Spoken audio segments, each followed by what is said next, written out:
હવે આપ પૂર્વ કચ્છ જિલ્લાનો સમાચાર પત્ર સાંભળશો, જેના લેખક છે રામજી મેરિયા. રણ, દરિયો અને ડુંગર જેવી આગવી ભૌગોલિક વિશેષણ ધરાવતો સરહદી કચ્છ જિલ્લો પ્રવાસન, ઉદ્યોગ અને ખેતીવાડીના ક્ષેત્રમાં ખૂબ જ જાણીતો બન્યો છે, તેમ સૌર ઉર્જામાં પણ અવ્વલ નંબરે છે. આ ઉપરાંત પોતાની આગવી લોકકલા, સંસ્કૃતિ અને વિવિધ ક્ષેત્રે કાઠું કાઢ્યું છે. એક સમયે દુકાળિયા વિસ્તાર તરીકે ઓળખાતો આ જિલ્લો હવે દેશ દુનિયા માટે ઉદાહરણરૂપ બન્યો છે. 2001ના વિનાશકારી ભૂકંપ બાદ આફતને અવસરમાં બદલીને અનેક ક્ષેત્રોમાં આગળ વધી રહેલો આ જિલ્લો પ્રવાસન ક્ષેત્રે દેશ દુનિયા માટે આગવું સ્થાન ધરાવે છે.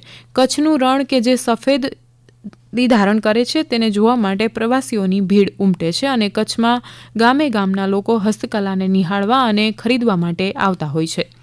શિયાળાની શરૂઆત થતાં જ લોકો રજાનો લાભ લઈને કચ્છનો પ્રવાસ ખેડે છે, પરંતુ ચાલુ વર્ષે ખૂબ જ મોટા પ્રમાણમાં વરસાદ થતાં હજુ સુધી રણ સુકાયું ન હોવાથી સફેદી ધારણ કરી નથી. આથી મોટા પ્રમાણમાં આવતા પ્રવાસીઓમાં રોક લાગી છે. પ્રવાસીઓ માટે મોટાભાગે આકર્ષણનું કેન્દ્ર સફેદ રણ હોય છે, પરંતુ ચાલુ વર્ષે રણમાં પાણી ભરાયેલું હોવાથી નમક હજુ બન્યું નથી. આથી સફેદ રણ જોવા આવનાર રણને બદલે દરિયાના દર્શન કરે છે. સમગ્ર કચ્છમાં ઠેર ઠેર રિસોર્ટ, હોટલો અને હોમસ્ટે નિર્માણ પામ્યા છે, પરંતુ જ્યાં રણ જ નથી થયું તો પ્રવાસીઓના આવવા પર રોક લાગી છે. છતાં પણ કોઈ આવી ચડે તો Dholavira, Bhujodi, road to heaven જેવા સ્થળોને માણે છે. કચ્છમાં ચાલુ વર્ષે રણમાં વરસાદી પાણી ભરાતા મોટા પ્રમાણમાં પ્રવાસી પક્ષીઓએ પડાવ નાખ્યો છે, જે પ્રકૃતિ પ્રેમીઓ માટે આકર્ષણનું કેન્દ્ર બન્યા છે. યાયાવર પક્ષીઓમાં મોટા પ્રમાણમાં પેલિકન, ફ્લેમિંગો ઉપરાંત અન્ય અનેક પ્રકારના પક્ષીઓ કચ્છના પરોણા બન્યા છે. કચ્છનું રણ હાલ તો પક્ષીઓના ગુંજારવથી હર્યું ભર્યું છે. આથી પક્ષી દર્શન માટે રણ આકર્ષણનું કેન્દ્ર બન્યું છે. પક્ષીઓ માટે જાણીતી છારી ઢંઢમાં પણ પક્ષીઓના સંખ્યા મોટા પ્રમાણમાં જોવા મળે છે. આથી દેશ વિદેશમાંથી આવતા પર્યાવરણવિદો, પ્રકૃતિ પ્રેમીઓ માટે સારા સમાચાર કહી શકાય. કચ્છની જમીની અને દરિયાઈ સરહદ પાડોશી દેશને અડીને આવેલી હોવાથી આ આંતરરાષ્ટ્રીય સરહદ ખૂબ જ મહત્વ ધરાવે છે. સરહદે રાષ્ટ્રની રક્ષા કરતા બીએસએફના જવાનો રાત દિવસ ટાઢ, તાપ કે અન્ય કુદરતી આપત્તિઓની પરવા કર્યા વિના તૈનાત છે. હજુ 2 દિવસ પૂર્વે જ બીએસએફનો 61મો સ્થાપના દિવસ રંગેચંગે મનાવવામાં આવ્યો.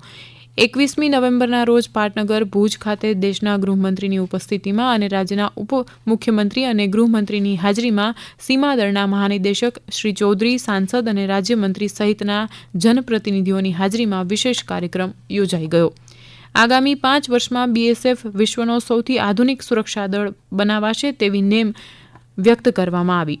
જમીન, પાણી અને આકાશમાં દેશની સુરક્ષા એ બીએસએફનું અગ્રીમ લક્ષ્ય છે. ભુજ ખાતે યોજાયેલા કાર્યક્રમમાં કેન્દ્રના ગૃહમંત્રીએ જણાવ્યું હતું કે દેશ સુરક્ષાના ક્ષેત્રમાં અગ્રીમ બની રહ્યો છે, ત્યારે ઘૂસણખોરીને શોધીને હાંકી કાઢવા માટે મોદી સરકાર મક્કમ છે. દેશની સુરક્ષા પ્રથમ સ્થાને છે. યુવાનોમાં રાષ્ટ્રપ્રેમની ભાવના પ્રબળ બને અને સરહદે રખોપા કરતા સૈન્યથી અવગત થાય, તેમજ સરહદી વિસ્તારની લોકકલા અને સંસ્કૃતિનો આદાન પ્રદાન થાય તેવા હેતુથી રાજ્ય સરકાર દ્વારા 15થી 35 વર્ષની વય ધરાવતા રાજ્યના યુવાનો માટે સરકાર દ્વારા સરકારી સાહસિક પ્રવાસનું આયોજન કરવામાં આવે છે.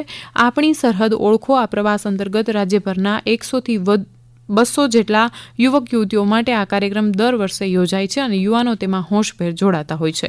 વર્ષ 2025-26નો કાર્યક્રમ આજથી શરૂ થવાનો છે, જેમાં રાજ્યભરના 100થી વધુ યુવક યુવતીઓ જોડાઈ રહ્યા છે. આ કાર્યક્રમના પ્રારંભ ભુજથી કરવામાં આવશે અને દરિયાઈ તેમજ જમીની સીમાના પ્રવાસ ઉપરાંત કચ્છના જોવાલાયક ઐતિહાસિક તેમજ ધાર્મિક સ્થળોનો પણ સમાવેશ કરવામાં આવી રહ્યો છે. રાજ્યના યુવક સેવા અને સાંસ્કૃતિક પ્રવૃત્તિઓ વિભાગ દ્વારા આયોજિત અને કચ્છ કલા, રમતગમત અને યુવક વિકાસ બોર્ડ દ્વારા આ કાર્યક્રમનો આજથી પ્રારંભ થશે. હમણાં જ આપે પૂર્વ કચ્છ જિલ્લાનો સમાચાર પત્ર સાંભળ્યો, જેના લેખક હતા રામજી મેરિયા. પ્રસારણ આકાશવાણીના અમદાવાદ, વડોદરા કેન્દ્ર પરથી કરવામાં આવ્યું.